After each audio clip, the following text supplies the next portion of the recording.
The next phased approach to process mapping is creating a functional deployment process map, which displays the process steps depicted in sequential order.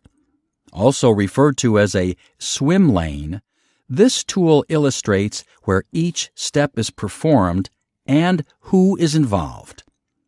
It's important to note that functional deployment process maps take considerable time to create, but are extremely useful in understanding a process prior to attempting improvements. They require input from people familiar with each area of the process. At the beginning of the team meeting, make sure to identify the symbols that will be used to illustrate functional parts of the process. There are numerous symbols available in process mapping.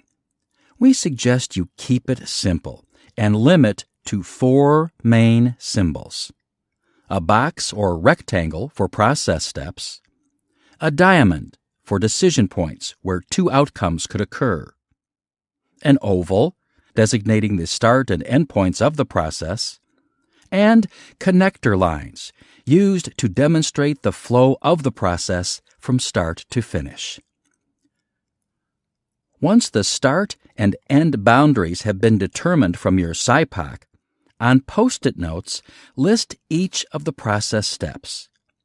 Also, list each location or responsibility for each step performed.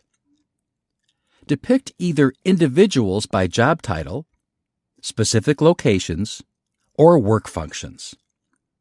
Select one axis to indicate process steps and the other to indicate location or individual. Typically, roles or functions are on the y-axis, and the various steps are filled in the respective swim lanes along the x-axis. Transfer the Post-it notes to pictorially show activities and decisions by responsible party that make up the process.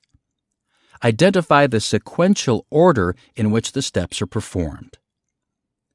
Ensure it is the current process and not the wish-it-worked-this-way process.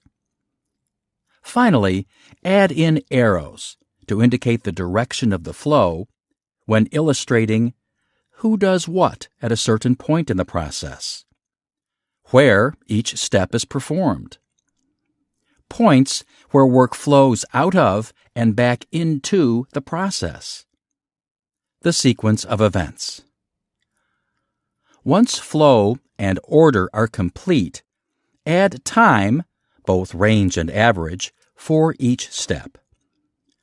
Total up the time allocated to the entire process, including down and wait times. This step is especially important for lean or cycle time reduction projects. Before confirming your functional deployment map as final, run the completed map past other subject matter experts to ensure no steps are missing. Keep in mind that 80% of the process should be common. If all team members see the process very differently, either the map is too granular or not everyone is talking about the same process.